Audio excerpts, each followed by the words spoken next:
ہرقل شاہ روم نے ابو سفیان سے کہا، میں نے تم سے پوچھا تھا کہ اس رسول کے ماننے والے بڑھ رہے ہیں یا گھٹ رہے ہیں؟ تو نے جواب میں بتلایا کہ وہ بڑھ رہے ہیں۔ ٹھیک ہے، ایمان کا یہی حال رہتا ہے یہاں تک کہ وہ پورا ہو جائے۔ اور میں نے تجھ سے پوچھا تھا کہ کوئی اس کے دین میں آ کر پھر اس کو برا جان کر پھر جاتا ہے؟ تو نے کہا نہیں۔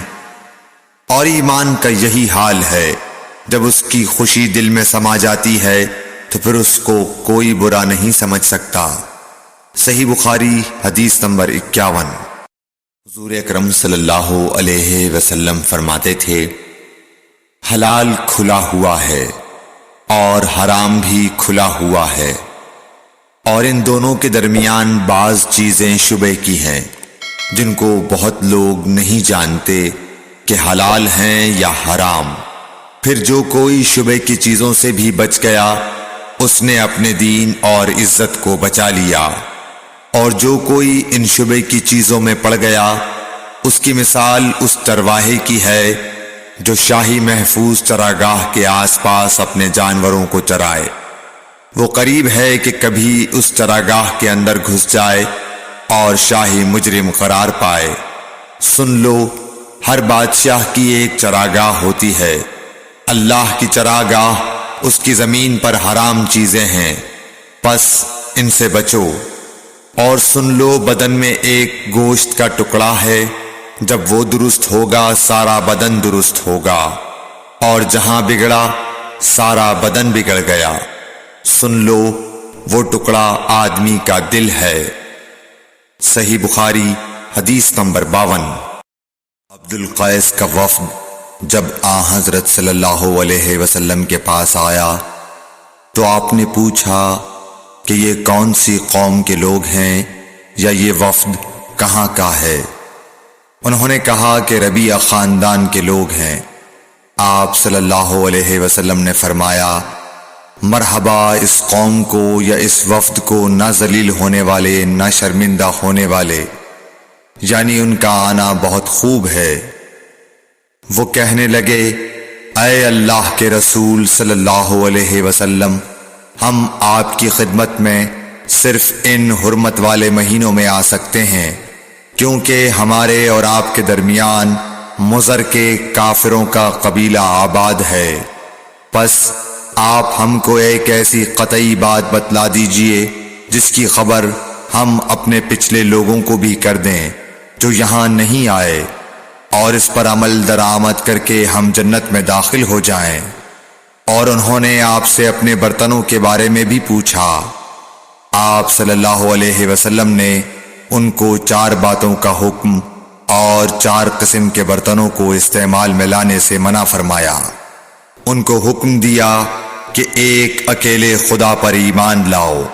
پھر آپ صلی اللہ علیہ وسلم نے پوچھا کہ جانتے ہو ایک اکیلے اللہ پر ایمان لانے کا مطلب کیا ہے؟ انہوں نے کہا کہ اللہ اور اس کے رسول ہی کو معلوم ہے۔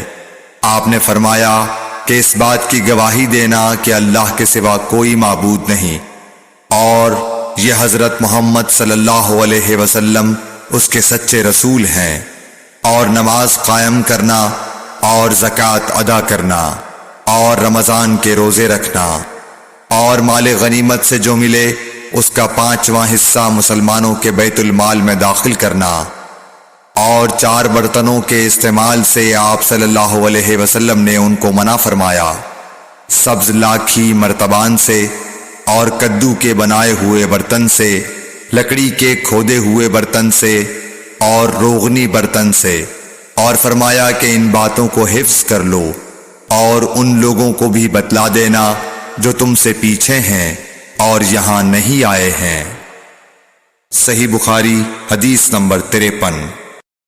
حضرت صلی اللہ علیہ وسلم نے فرمایا، عمل نیت ہی سے صحیح ہوتے ہیں یا نیت ہی کے مطابق ان کو بدلہ ملتا ہے، اور ہر آدمی کو وہی ملے گا جو نیت کرے گا۔ پس جو کوئی اللہ اور اس کے رسول کی رضا کے لیے ہجرت کرے اور اس کی ہجرت اللہ اور اس کے رسول کی طرف ہوگی اور جو کوئی دنیا کمانے کے لیے یا کسی عورت سے شادی کرنے کے لیے ہجرت کرے گا تو اس کی ہجرت انہی کاموں کے لیے ہوگی۔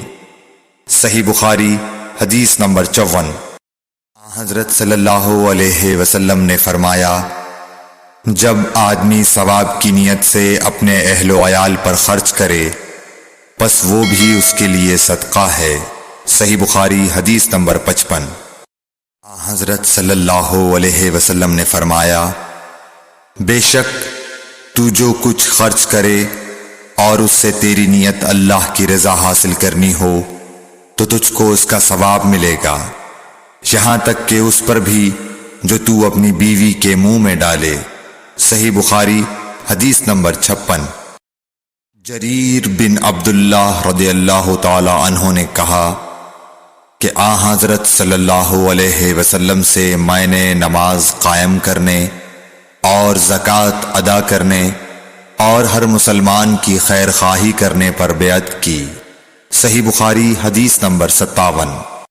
جس دن مغیرہ بن شعبہ حاکم کوفہ کا انتقال ہوا تو جریر بن عبداللہ رضی اللہ تعالی عنہ خطبے کے لیے کھڑے ہوئے اور اللہ کی تعریف اور خوبی بیان کی اور کہا، تم کو اکیلے اللہ کا ڈر رکھنا چاہیے، اس کا کوئی شریک نہیں، اور تحمل اور اطمینان سے رہنا چاہیے اس وقت تک کہ کوئی دوسرا حاکم تمہارے اوپر آئے، اور وہ ابھی آنے والا ہے۔ پھر فرمایا کہ اپنے مرنے والے حاکم کے لیے دعائے مغفرت کرو، کیونکہ وہ مغیرہ بھی معافی کو پسند کرتا تھا۔ پھر کہا کہ اس کے بعد تم کو معلوم ہونا چاہیے کہ میں ایک دفعہ حضرت صلی اللہ علیہ وسلم کے پاس آیا اور میں نے عرض کیا کہ میں آپ سے اسلام پر بیعت کرتا ہوں۔ آپ نے مجھ سے ہر مسلمان کی خیر خواہی کے لیے شرط کی، پس میں نے اس شرط پر آپ سے بیعت کر لی۔ پس اس مسجد کے رب کی قسم کہ میں تمہارا خیر خواہ ہوں۔ پھر استغفار کیا اور ممبر سے اتر آئے۔ صحیح بخاری حدیث نمبر 58۔ بار حضرت صلی اللہ علیہ وسلم لوگوں میں بیٹھے ہوئے ان سے باتیں کر رہے تھے، اتنے میں ایک دیہاتی آپ کے پاس آیا اور پوچھنے لگا کہ قیامت کب آئے گی؟ آپ صلی اللہ علیہ وسلم اپنی گفتگو میں مصروف رہے۔ بعض لوگ جو مجلس میں تھے کہنے لگے، آپ صلی اللہ علیہ وسلم نے دیہاتی کی بات سنی لیکن پسند نہیں کی، اور بعض کہنے لگے کہ نہیں، بلکہ آپ نے اس کی بات سنی ہی نہیں۔ جب آپ اپنی باتیں پوری کر چکے تو میں سمجھتا ہوں کہ آپ صلی اللہ علیہ وسلم نے یوں فرمایا، وہ قیامت کے بارے میں پوچھنے والا کہاں گیا؟ اس دیہاتی نے کہا، حضور میں موجود ہوں۔ آپ نے فرمایا کہ جب امانت ایمانداری دنیا سے اٹھ جائے تو قیامت قائم ہونے کا انتظار کر۔ اس نے کہا، ایمانداری اٹھنے کا کیا مطلب ہے؟ آپ صلی اللہ علیہ وسلم نے فرمایا کہ جب حکومت کے کاروبار نالائق لوگوں کو سونپ دیے جائیں تو قیامت کا انتظار کر۔ صحیح بخاری حدیث نمبر 59۔ عبداللہ بن عمرو نے کہا کہ ایک سفر میں جو ہم نے کیا تھا، حضرت صلی اللہ علیہ وسلم ہم سے پیچھے رہ گئے، اور آپ صلی اللہ علیہ وسلم ہم سے اس وقت ملے جب عصر کی نماز کا وقت آن پہنچا تھا۔ ہم جلدی جلدی وضو کر رہے تھے، پس پاؤں کو خوب دھونے کے بدل ہم یوں ہی سا دھو رہے تھے۔ یہ حال دیکھ کر آپ صلی اللہ علیہ وسلم نے بلند آواز سے پکارا، دیکھو ایڑیوں کی خرابی دوزخ سے ہونے والی ہے۔ 2 یا 3 بار آپ صلی اللہ علیہ وسلم نے یوں ہی بلند آواز سے فرمایا۔ صحیح بخاری حدیث نمبر 60۔